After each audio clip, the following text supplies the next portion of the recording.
Nah, jangan sampai ada jarak jauh antara kita dan anak-anak, sehingga anak-anak tidak merasa kita mengayomi. Kalau ada masalah, mereka curhat sama orang lain. Mereka tidak menganggap kedua orang tuanya sebagai solusi, tapi mereka menganggap kedua orang tuanya justru nambah masalah. Kalau mereka lapor kepada orang tuanya malah diomelin, ini bahaya. Apalagi zaman sekarang, dekatlah sama anak-anak. Dekatlah sama anak. Lihatlah Nabi SAW sangat dekat anak-anak. Bahkan juga bukan cuma kepada cucu-cucunya. Bagaimana Rasulullah SAW sangat dekat. Lihatlah ketika Nabi SAW sedang sholat. Tiba-tiba ada cucunya Hasan atau Husain naik di atas pundak Nabi SAW.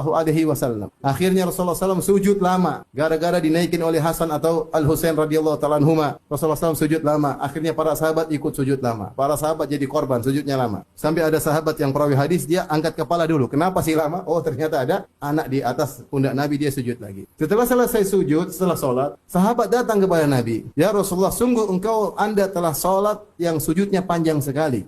Apakah ada sesuatu yang terjadi sehingga engkau sujudnya panjang, atau ada wahyu yang sedang turun? Mungkin Rasulullah sedang turun surat Al-Baqarah, jadi lama. Ada apa ya Rasulullah? Ada sesuatu terjadi, ataukah wahyu sedang turun? Kata Nabi SAW, kullu dzalika lam yakun. Bukan ini dan bukan itu. Tapi cucuku ini jadikan aku kuda-kudaan. Ya. Maka aku tidak ingin suruh dia turun sampai dia puas. Sampai dia apa? Puas. Bagaimana Rasulullah dekat sama anak-anak? Dekat sampai dijadikan kuda-kudaan, Rasulullah biarkan. Dalam salat fardu, Rasulullah biarkan. Meskipun para sahabat korban apa? Sujud lama. Rasulullah SAW salat wa huwa hamilu Umamah bintu Abil As. Rasulullah SAW salat sambil menggendong Umamah, cucunya bintu Abil As. Salat sambil gendong. Luar biasa dekatnya Nabi SAW. Rasulullah SAW pernah berkhutbah. Tiba-tiba cucunya kedua cucunya Hasan Husain jalan, kemudian jalan terjatuh, mungkin bajunya kepanjangan, jalan terjatuh. Rasulullah SAW menghentikan khutbah, dia turun, bawa anaknya, bawa cucunya, saking sayang kepada anak-anak. Rasulullah SAW pernah sholat, kemudian fasami abuka as-sabi. Rasulullah SAW niat sholat baca panjang, tiba-tiba mendengar ada anak kecil yang menangis. Rasulullah segerakan sholatnya cepat selesai. Kenapa? Kasihan sama ibunya dan kasihan sama anak tersebut. Harus ada kedekatan sama anak-anak. Harus ada kedekatan. Dia tahu Rasulullah SAW sama pembantunya Anas bin Malik. Aku telah menjadi pembantu Nabi 9 tahun sampai 10 tahun. Masih anak-anak Anas bin Malik. Fama qala li syai'in qat. Rasulullah SAW tidak pernah berkata kepadaku sekalipun, halla tarakta hadha. Kenapa tidakkah kau meninggalkan ini? Au halla fa'alta kada. Kenapa kau tidak melakukan ini?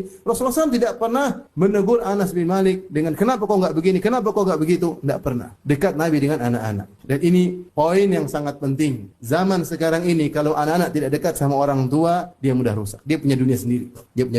Sendiri. Makanya saya pernah dengar seorang tarbawi ketika ditanya, "Syekh, anak saya nakal-nakal begini-begini, anak saya begini," dia cerita anaknya nakal. Apa kata alim ini? Dia mengatakan, "Kau butuh satu tahapan dulu sebelum kau perbaiki. Dekat dulu sama anakmu, dekat dulu. Mungkin kau enggak dekat. Dekat dulu, kalau sudah dekat mudah untuk menghadapi masalah mereka. Ya kalau enggak dekat susah." Judul full kajian di YouTube.